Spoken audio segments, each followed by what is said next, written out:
Si tu as de l'épargne qui dort, tu sais sûrement que l'inflation grignote ton pouvoir d'achat mois après mois. Mais tu ne veux pas de solution qui pourrait être en contradiction avec tes valeurs. Alors comment investir en bourse sans tomber dans le riba ou dans des secteurs d'activité qui ne seraient pas licites? Aujourd'hui, justement, je vais te montrer comment j'ai fait pour construire mon premier portefeuille halal, Inch'Allah. Je vais t'expliquer justement comment toi, tu peux en faire de même et appliquer ça à ta propre situation, Inch'Allah. Même en partant de zéro. Et reste bien jusqu'à la fin parce que je vais te partager 3 actions que je regarde de mon côté qui sont pour moi des best-sellers à avoir en tant qu'investisseur musulman et qui sont pour moi la base de l'investissement éthique et performant, Inch'Allah. Alors, en quoi consiste la première étape? Alors, tout d'abord, on va chercher à définir son profil de risque. Donc, on va chercher à savoir si on a plutôt un profil qui est défensif. Entre guillemets, on va chercher à conserver l'argent qu'on a déjà. Donc ça serait pour les personnes, qui ont peut-être un certain âge, qui ont des projets à plutôt court, voire moyen terme. Par exemple, d'un achat de résidence principale ou autre. Et du coup, qui veulent, entre guillemets, prendre le moins de risques possible, tout en ayant une petite performance quand même en bourse, sinon ça sert à rien d'investir.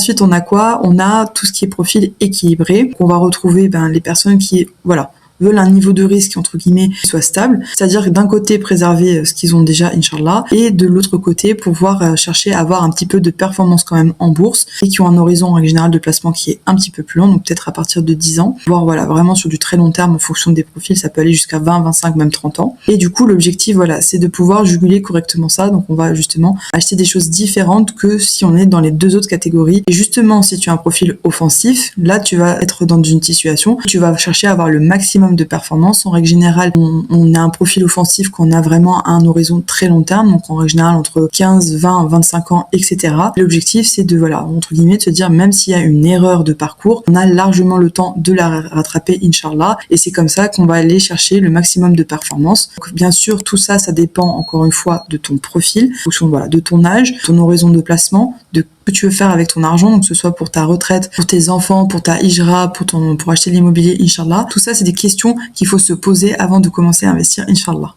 Deuxième étape, qu'est-ce qu'on va chercher à faire? On va chercher à commencer à bâtir les fondations de son portefeuille en fonction de son profil. C'est-à-dire qu'on peut très bien mettre des ETF, donc la part va changer en fonction si on a un profil plutôt défensif ou si on a un profil plutôt offensif. Sachant que petit warning quand même par rapport aux ETF, il existe 2 types d'ETF quand on est musulman. On a en règle générale des ETF qui sont dits islamiques qui vont intégrer uniquement les critères de la Wi-Fi, donc des grands savants musulmans de la finance islamique. Je rentre pas dans les détails dans cette vidéo, j'ai déjà d'autres vidéos qui ont parlé du sujet, donc n'hésitez pas à aller voir sur ma chaîne, Inch'Allah, vous aurez tous les détails. Et du coup, l'objectif c'est quoi? C'est d'aller chercher de la performance avec ce type d'ETF là. Et malheureusement, on fait des ETF qui intègrent des entreprises qui ont des liens avec l'État dont on ne peut pas citer le nom. Malheureusement, quelque part, on va chercher à soutenir cet État-là lorsqu'on va investir sur ces entreprises-là. Donc c'est pour ça que personnellement, je déconseille de faire ça. Après, chacun est libre de faire comme il veut, mais moi personnellement je suis pas forcément à l'aise de faire ça. Donc ensuite on a deuxième choix au niveau des ETF islamiques, c'est des ETF islamiques qui rajoutent également des critères éthiques, comme ce qu'on a vu pour éviter ce genre d'entreprises qui ont des liens avec cet état-là. Bien évidemment il peut y avoir d'autres critères comme des critères ESG,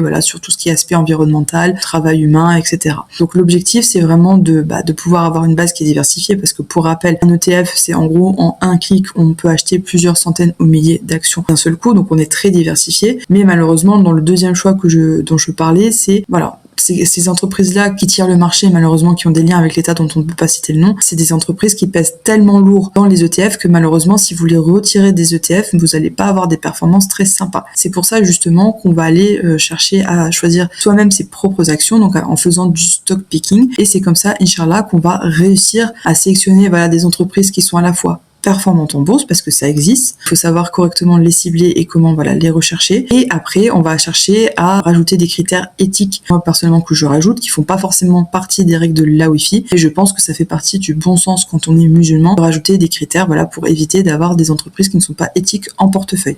Troisième étape, maintenant qu'on est diversifié, encore une fois, ça dépend de votre profil de risque. C'est-à-dire que si vous avez un profil défensif, il va falloir pas mal d'ETF en portefeuille pour pouvoir justement correctement vous diversifier, pour pouvoir conserver votre argent, Inch'Allah, mais il faudra pas que ça. À l'inverse, si vous avez un profil offensif, il faudra peut-être un petit peu moins d'ETF en portefeuille pour pouvoir aller faire du stock picking et chercher le maximum de performance, Inch'Allah. Donc, si on revient maintenant au cœur, entre guillemets, du portefeuille, qu'est-ce qu'on va chercher à faire? On va chercher à diversifier ses classes d'actifs. C'est-à-dire que quand on diversifie, en général, on ne met pas tous ses œufs dans le même panier, ce qui permet de réduire le risque, entre guillemets dans tous les cas possibles. C'est-à-dire que si encore une fois vous avez un profil défensif, vous allez par exemple vouloir acheter de l'or en bourse. Alors ça se fait sous quoi? Sous forme d'achat d'un ETC. Et du coup l'objectif c'est quoi? C'est un petit peu la même chose que pour un ETF, c'est de s'exposer en fait à l'or, sachant que c'est halal uniquement si la banque possède bien l'or dans ses coffres à elle, si possible à votre nom, bien évidemment, pour que ce soit halal et pour que ce soit retracé. Alors normalement, en théorie, vous êtes en capacité de demander à la banque de pouvoir vous verser votre or si vous voulez récupérer votre or directement chez vous. Bon, ils vous mettent en règle générale des bâtons dans les roues pour vous empêcher de faire ça. Si la banque possède bien l'or directement dans ses coffres, normalement dans ces conditions-là, c'est considéré comme halal. Encore une fois, il faut bien que ça soit un ETC or physique et pas or synthétique, parce que ça c'est complètement haram vu qu'il n'y a pas de sous-jacent derrière. Encore une fois, si vous avez un profil défensif, rien ne vous empêche de par exemple ajouter des soukouks. C'est une alternative aux obligations qui sont haram. En gros, les soukouks, pour prendre un exemple, c'est quoi? C'est par exemple vous allez acheter un morceau d'une autoroute avec un état, et du coup vous allez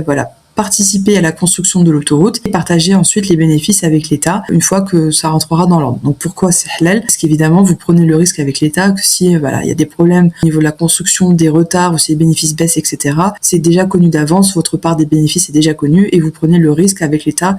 Vous partagez bien les risques et profits donc d'un contrat de type musharaka. Donc ça, c'est pour la partie défensive. Après, si vous avez un profil plutôt équilibré, vous pouvez uniquement avoir un ETF ainsi que de l'or. Et si vous avez un profil offensif, vous pouvez avoir pas de soukouk parce que c'est pas forcément ultra rentable en bourse et avoir un petit peu d'or, voire pas du tout en fonction de comment vous vous le sentez. Après, encore une fois, part du principe que diversifier ses classes d'actifs, c'est quand même une bonne chose pour essayer d'éviter de prendre des risques qui sont inconsidérés en bourse. Après, il aura chacun de faire ce qu'il veut, c'est bien évidemment ma vision de la chose. Quatrième étape, qu'est-ce qu'on va chercher à faire? On va chercher à faire du stock picking, donc c'est-à-dire choisir soi-même ses propres actions, comme je le disais, pour essayer d'avoir des entreprises qui soient à la fois éthiques et performantes, Inch'Allah. Encore une fois, ça dépend de votre profil de risque. Si vous avez un profil qui est plutôt défensif, vous pouvez avoir une petite poche de stock picking, voire pas du tout, en fonction de comment vous le sentez. Et si vous êtes équilibré, on va dire à peu près peut-être la moitié de votre portefeuille et une grosse partie de votre portefeuille si vous avez un profil offensif et que votre objectif c'est de faire le maximum de performance sur long terme, Inch'Allah. Qu'est-ce que j'ai fait exactement? J'ai développé une application qui s'appelle Halalscore pour vous aider justement à choisir les meilleures actions au monde, Inch'Allah, pour pouvoir avoir à la fois des entreprises qui soient halal au niveau des règles de la Wi-Fi, donc des grands savants musulmans de la finance islamique, donc qui intègrent notamment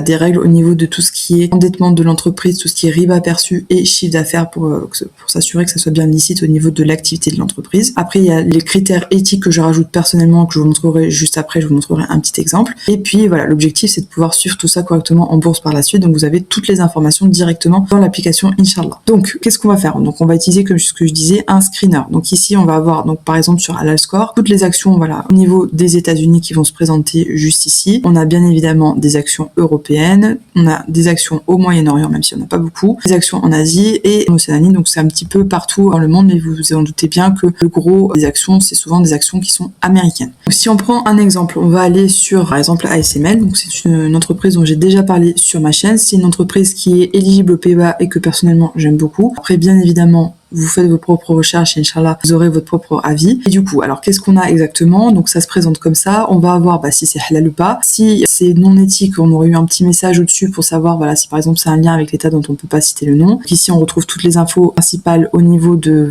si l'entreprise est halal ou pas, en fonction de son secteur d'activité.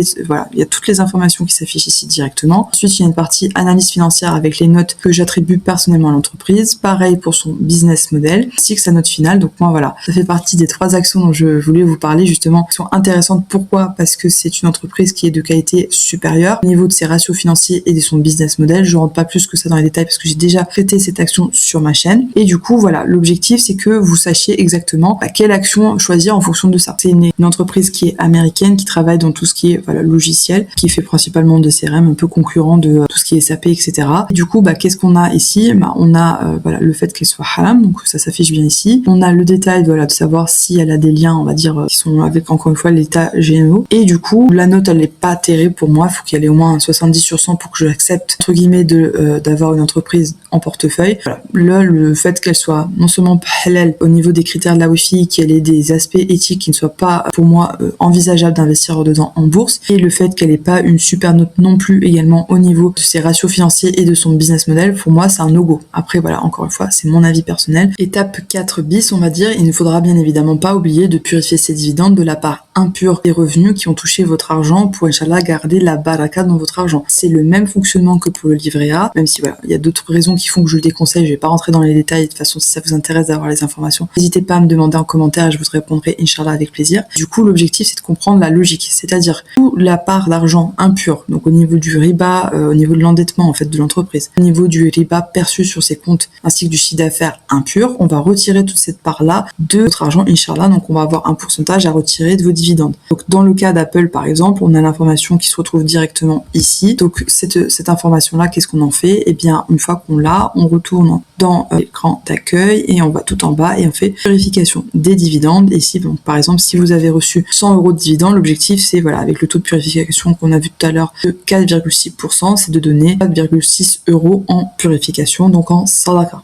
Bien évidemment, ça, ce n'est pas objet assez net. L'objectif, c'est vraiment de purifier votre argent de la part impure qui a touché votre argent, justement. 5e étape, on va chercher à correctement diversifier son portefeuille. Donc ça, c'est la base de tout portefeuille, comme je disais, mais pas tous ses œufs dans le même panier. Donc l'objectif, c'est d'avoir suffisamment d'entreprises en portefeuille. En général, une dizaine, voire une quinzaine suffisent largement pour être correctement diversifiées. Mais on va bien faire attention, évidemment, de ne pas avoir des entreprises uniquement technologiques, uniquement sur de la consommation cyclique, etc. L'objectif, c'est d'avoir un petit peu partout, voilà, des secteurs d'activité qui soient différents pour que votre portefeuille puisse résister en cas de choc, Inch'Allah. Bien sûr, évidemment, ça peut baisser en même temps s'il y a un gros crack, mais ça n'arrive pas souvent. En général, c'est tous les 20 ans qu'il y a vraiment un très gros crack. 6e étape, on va chercher à commencer à investir avec ses premiers euros. Donc Inch'Allah, l'objectif c'est d'aller ouvrir un compte chez un courtier. Donc si ça t'intéresse d'ailleurs, j'ai des codes parrainage chez les courtiers que personnellement j'utilise et que j'aime beaucoup, notamment Interactive Broker parce que c'est le leader du marché et c'est le moins cher. Après, si l'interface te semble un petit peu compliquée et si tu es débutant, peut-être qu'il faudrait mieux que tu ailles sur 2Giro parce que voilà, c'est un petit peu plus facile à prendre en main. Et si tu veux ouvrir ton PEA pour optimiser ta fiscalité, je rentre pas plus que ça dans les détails, encore une fois. Si ça vous intéresse, n'hésitez pas à me demander dans les commentaires. L'objectif, c'est de pouvoir ouvrir un PEA avec, par exemple, comme je disais, Bourse Directe. Pourquoi? Parce que c'est le moins cher sur PEA et surtout, ça vous aide pour faire votre déclaration fiscale. Voilà. Donc, si ça vous intéresse, je vous mettrai tous les liens directement en description sous cette vidéo, Inch'Allah.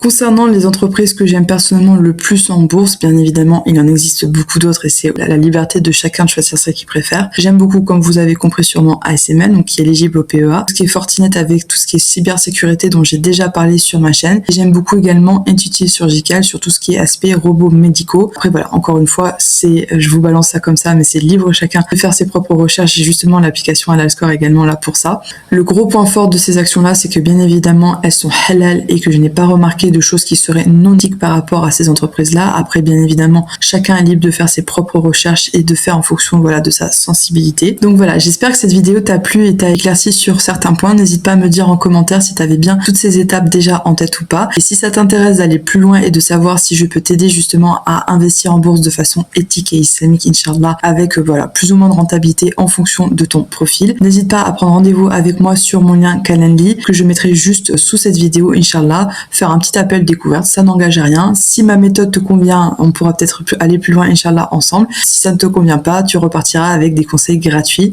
Inch'Allah.